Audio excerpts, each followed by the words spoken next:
Sign the damn papers, Valerie. Don't make us call the paramedics to sedate you. My father, Raymond, slammed the legal folder onto the kitchen table. He didn't look like a grieving grandfather. He looked like a debt collector. I didn't flinch. I didn't even blink. I just stared at the red steak he was cutting on my finest china, the china Julian used for his birthday pancakes just last month. "You're eating," I said, my voice dangerously low.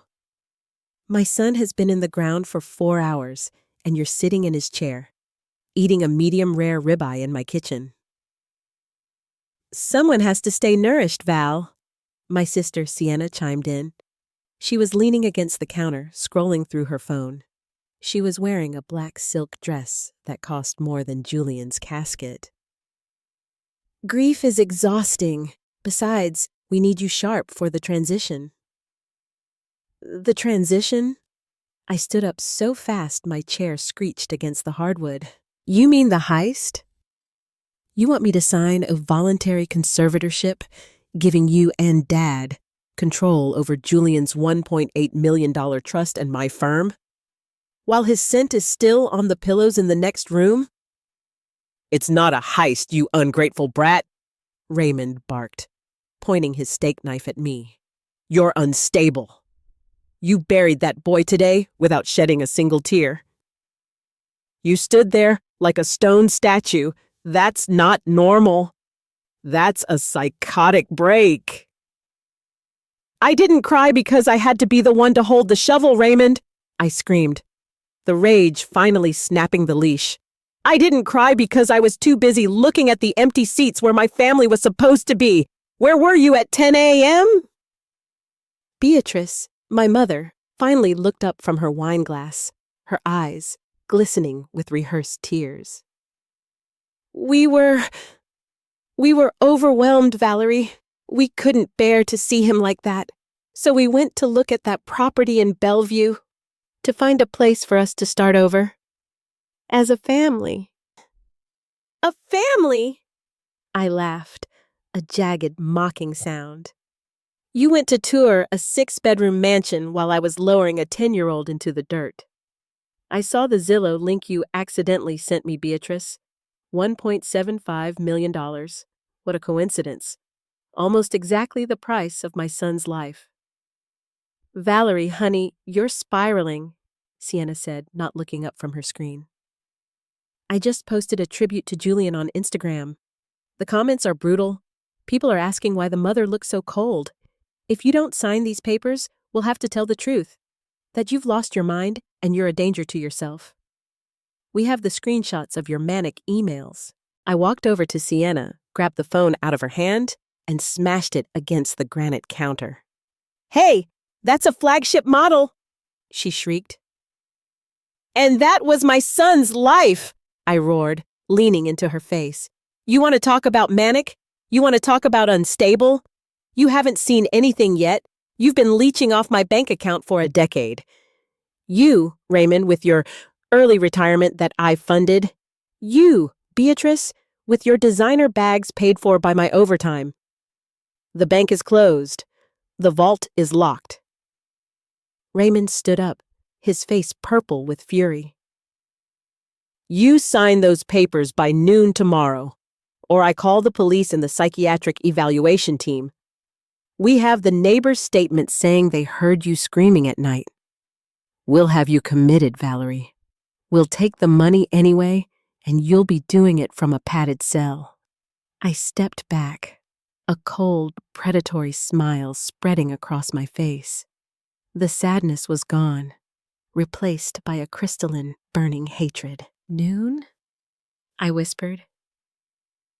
"Good. That gives me 14 hours. 14 hours for what?" Beatrice asked, her voice trembling. 14 hours to remind you whose name is on the deed to this house, whose name is on the titles of your cars, and exactly how much I know about Raymond's off-the-books gambling debts," I said, my voice as sharp as a guillotine. I walked to the front door and ripped it open, letting the freezing Seattle wind howl into the hallway. "Get out! Now! Before I decide to show you exactly how unstable a mother who has nothing left to lose can truly be." Raymond sneered, grabbing his coat. "You're making a mistake, Valerie. You're all alone now." "I've been alone since the moment Julian died," I snapped, slamming the door so hard the glass rattled in the frames. "But tomorrow? Tomorrow, you're the ones who are going to be lonely and broke." I leaned my head against the cold wood of the door, my heart hammering against my ribs. The war had started. They thought I was a grieving victim. They were about to find out I was the architect of their ruin. Tôi hiểu rồi. Tôi sẽ viết lại chương 2 với dung lượng cô đồng hơn, khoảng 700 từ, tập trung vào sự dứt khoát và những hành động trừng phạt đầu tiên của Valerie. The silence that followed the slamming door wasn't peaceful. It was heavy, like the air before a terminal storm. I didn't collapse. That Valerie, the one who sought her mother's hug, had died in the mud of the cemetery this morning. I walked straight to my office, my heels clicking a war march. I sat down, the monitors flickering to life, casting a ghostly blue glow over my face. My hands, which used to tremble when I drew Julian's portraits, were now as steady as a surgeon's. "Let's see what family looks like in the dark," I muttered. I started with the shared cloud storage. Raymond and Beatrice were tech illiterate enough to leave their autosync on. I bypassed the vacation photos and went straight to the recently deleted bin. There it was. A screen recording of a Zoom call from 12 days ago, 4 days before Julian's heart gave out. I hit play. Raymond's face filled the screen. He was talking to a man in a sharp suit. "The doctors say it's a matter of days," Raymond said, his voice devoid of any grief. "Once the insurance triggers the payout to Valerie, we need the papers ready. She'll be a mess. She won't even notice the transfer." "And the sister?" the lawyer asked. "Sienna's already picking out the flooring for the Bellevue estate." Beatrice's voice came from off-camera with a light chuckle. "She says real tragedy is a great engagement booster." I watched it twice. I didn't scream. I just felt an icy clarity settle into my marrow.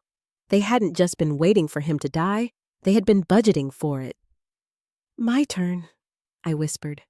I logged into the master banking portal. As the family's success story, I had set up everyone's accounts. I held the keys. First, Sienna. I opened her influencer account. Transaction, $600. Serenity Spa. Transaction, $350. Steakhouse. Both time-stamped during Julian's funeral. I didn't just freeze the card. I closed the account. I moved the remaining $4,000 back into my own savings. Then, I went to her phone plan. The one under my bundle. Deactivated. Her car insurance? Canceled. Next, the lake cabin. My parents treated it like their personal country club. I opened the smart home apps and checked the porch camera. Raymond was there right now, unloading wine from his trunk. He was probably celebrating the intervention he just had with me. With 3 taps, I changed the master security code. Then, I disabled the remote garage opener and turned the smart thermostat to away mode.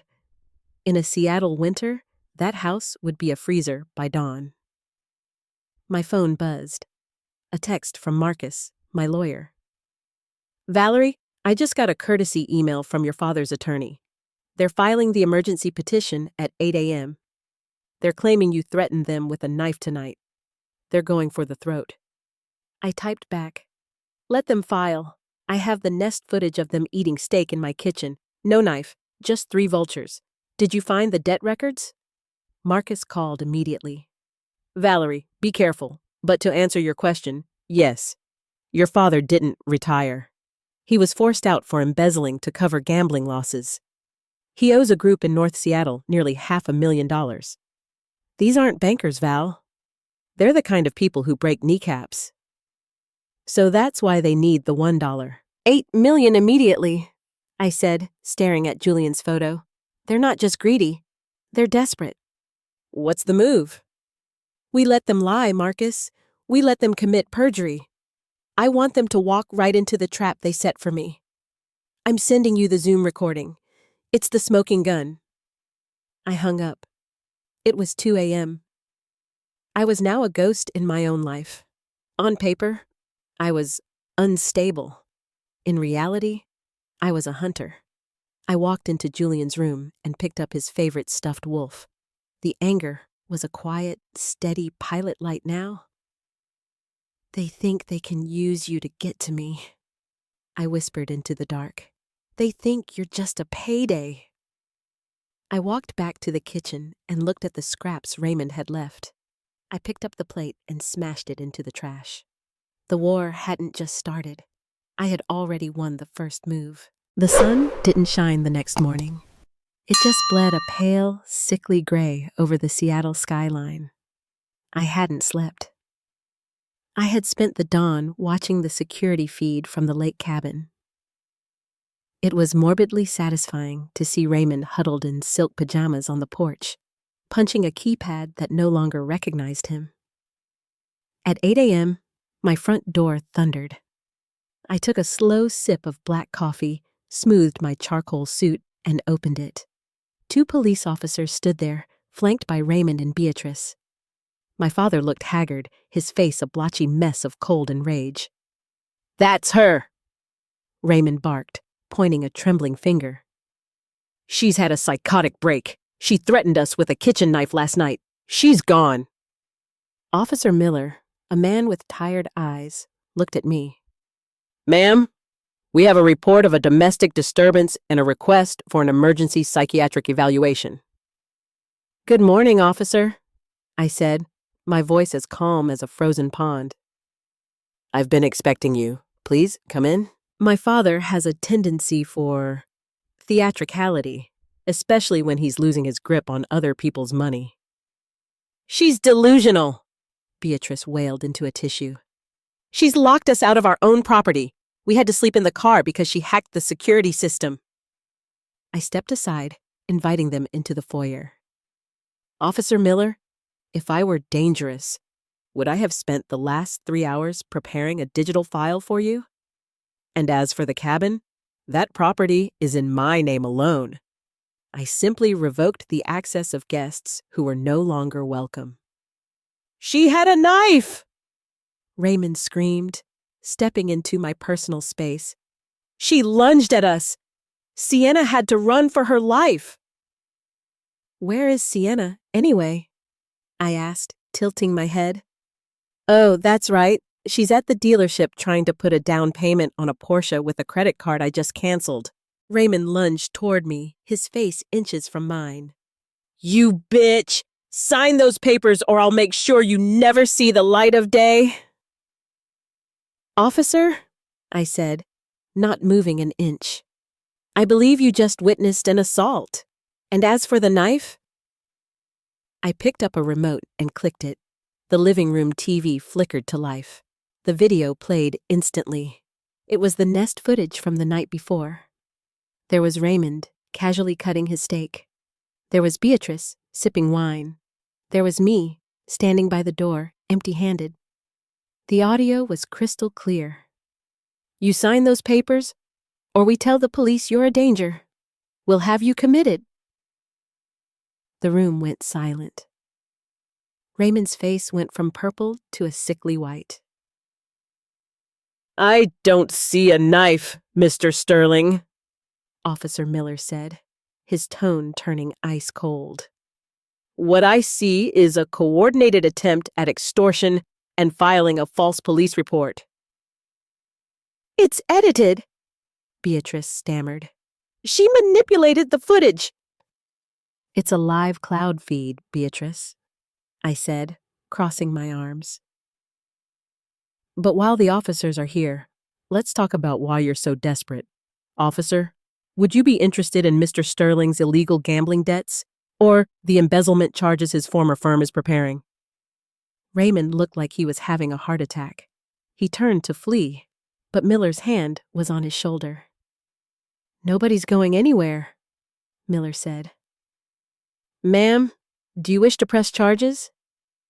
Not yet, I said, enjoying the terror in their eyes. I want them to feel the walls closing in. Raymond, good luck with your associates in North Seattle. I hear they aren't as patient as a grieving daughter. As the police marched them out, Beatrice screamed, You're a monster, Valerie! If I'm a monster, I shouted as the door began to swing shut, it's because I was raised by the best. The door clicked shut. The silence finally felt like a victory. This was only the beginning. The silence after the police left didn't last long. My phone began to vibrate incessantly on the granite counter. It wasn't my parents this time. It was the golden child. I picked it up on the 10th ring. What, Sienna? Did the dealership run out of complimentary espresso? You psycho! Sienna's voice came through at a pitch that could shatter glass. I could hear the background noise of a busy showroom, the muffled voices of salesmen, and the sterile chime of a luxury car dealership. I'm at Bellevue Porsche. I've been here for 3 hours picking out the interior stitching for my Taycan, and the salesman just told me my card was declined. Not just declined, flagged as stolen. I'm standing here like a beggar? You are a beggar, Sienna, I said, leaning back against the sink and watching the gray Seattle rain streak the windows. You just had a better wardrobe than most until last night. Valerie, listen to me, she hissed, her voice dropping as if she were hiding behind a display car. Mom and Dad told me what you did with the security footage. That was a low blow. But I'm not them. I didn't threaten to commit you. I just want what's fair. We all lost Julian. I'm grieving too, and I need this car for my brand. It's an investment in the family's future. An investment? I felt a laugh bubble up sharp and bitter. Julian is in a box under 6 feet of dirt, and you're talking about interior stitching as an investment? You didn't even show up to the cemetery, Sienna. You were too busy getting a blow-dry. I told you I couldn't handle the vibe of a funeral. It's bad for my mental health, she snapped. Now unfreeze the account. I need $150,000 for the down payment. If you do it now, I'll talk Dad out of filing the appeal. I'll be on your side. My side? You don't have a side, Sienna. You have a price tag. I walked over to my laptop and pulled up her Instagram feed. She had just posted a reel. A black and white photo of her looking mournfully out a window with the caption, Grief is a journey, but we must keep moving forward. Hashtag family first. Hashtag healing. Hashtag new beginnings. I'm looking at your post, Sienna. 50,000 likes. How much did you make from the sponsored link for those grief vitamins you're shilling in the bio? That's none of your business. That's my hustle. Well, here's my hustle, I said, my voice turning to steel. I've already contacted the dealership. I told them the authorized user on that card was removed 48 hours ago, and any attempt to use it is fraudulent. I also sent them a link to your unstable sister's bank records. I think I see a salesman walking toward you right now, don't I? Through the phone, I heard a polite, firm male voice. Miss Sterling, we're going to have to ask you to step into the manager's office. There seems to be an issue with the identity verification. Valerie, don't you dare! Sienna's voice was cut off by the sound of the phone hitting the floor, followed by a frantic scuffle. I hung up. I didn't feel guilty. I felt a cold, surgical satisfaction. For 23 years, Sienna had been the delicate flower, the one who was too sensitive for chores, but just sturdy enough to spend my paychecks. My doorbell rang again. I checked the camera. It wasn't a Sterling. It was a man in a nondescript windbreaker, standing near a black SUV. He looked like the kind of person who didn't exist on paper. I opened the window on the second floor. Can I help you? The man looked up. His eyes were like flint. I'm looking for Raymond Sterling. He's not answering his phone. We went to his house, but it's empty. We went to his cabin, but the locks are changed. He doesn't live here, I said. We know, but he owes our employer a lot of money. $500,000, to be exact. He told us he was coming into a large inheritance this morning. Something about a trust fund. I gripped the windowsill. The trust fund is closed to him, permanently. The man nodded slowly. That's what we figured when we saw the police escorting him out of here earlier. If you see him, tell him the interest rate just doubled. And tell him we know about the sister, too. Sienna, right? Pretty girl. Lots of followers. The threat hung in the air, heavy and poisonous. Do what you have to do, I said, my voice never wavering. Just don't do it on my property. The man tipped his head, a gesture of grim respect, and got back into the SUV. I closed the window and sat in the dark hallway. My family had spent their lives building a house of cards on my foundation. I had simply stepped away, and now the wind and the wolves were rushing in. I had 14 hours until the next legal move. But for Raymond and Sienna, the clock was ticking much faster. Here is the American English translation of the rewritten content, focusing on the psychological tension and manipulation while remaining clean and nonviolent. By 4 p.m., the icy rain had become a relentless downpour. I sat quietly in my darkened living room, surrounded by the shadows of old memories. The doorbell didn't ring. Instead, I heard the faint rattle of a key turning in the lock. I didn't panic. I knew exactly who it was. Only one person still had a physical key I hadn't changed yet. Beatrice. She didn't come in shouting. She entered looking completely broken. Her expensive wool coat was soaked. Her hair was a mess, and she was clutching a thick blue folder to her chest like a shield.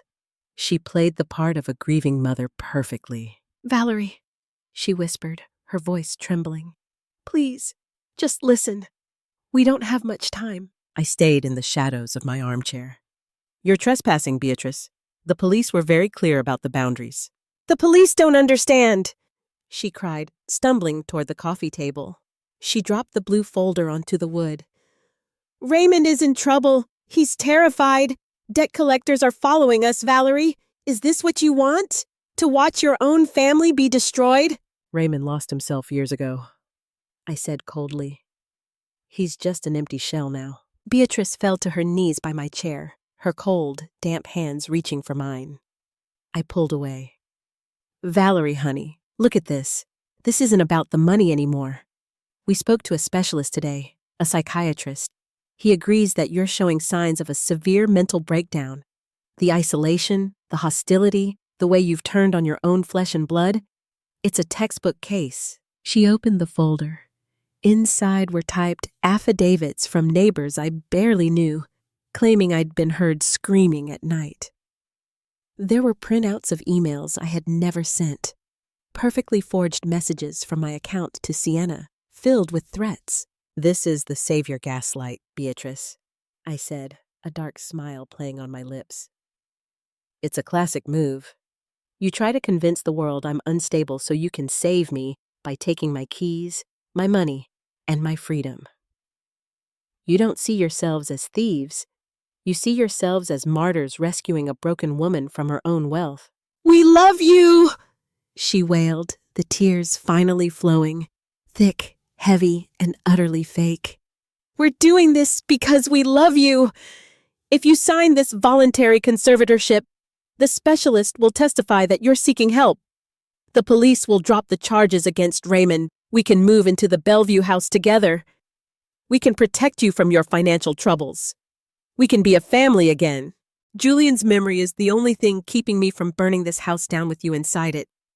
I stood up, looming over Beatrice. You think you've outplayed me? You think these forged emails and bought and paid for specialists will hold up? It doesn't have to hold up forever. Raymond sneered, his desperation showing through the cracks. It only has to hold up long enough for the judge to grant us temporary control. By the time you prove you're sane, the $1.8 million will be long gone. We'll be in a different jurisdiction, and you'll be just another sad story in a state ward. I looked at the blue folder. Then I looked at the clock. 4:30 p.m. You have 30 minutes, I said, my voice suddenly calm, devoid of all anger. 30 minutes for what? Beatrice asked, hope flickering in her tear-stained eyes. 30 minutes to get out of my sight before the second wave hits. I walked to the window and pulled back the curtain. Parked in the fire lane was Sienna's white Range Rover. She was sitting in the driver's seat, her phone mounted on the dashboard, a bright ring light illuminating her face. She was live streaming. I could see her lips moving, her face twisted into a mask of tragic concern. She's monetizing this, isn't she? I asked. The intervention live stream. #mental health awareness. #saving Valerie. She's building the public narrative so that when you steal my life, the world will applaud you for stepping up. You forgot one thing, Raymond, I whispered. You're playing checkers. I've been playing with grandmasters. On the screen was a live banking alert. Transaction pending, $1.8 million. Transfer to Morgan Astronomy Scholarship Fund. The money is already moving, I said, watching the blood drain from Raymond's face. It's an irrevocable charitable trust. By 5 p.m., that money won't belong to me or to you. It will belong to the stars. You're not fighting for a fortune anymore. You're fighting for a vacuum. The silence that hit the room was deafening. The Savior gaslight had just run out of fuel. Family isn't an excuse for someone to use you. Don't let love blind you to greed. Set boundaries, stay sharp, and protect yourself before it's too late. Thanks for watching. Hit like and drop a comment below. Subscribe now so you don't miss the next one.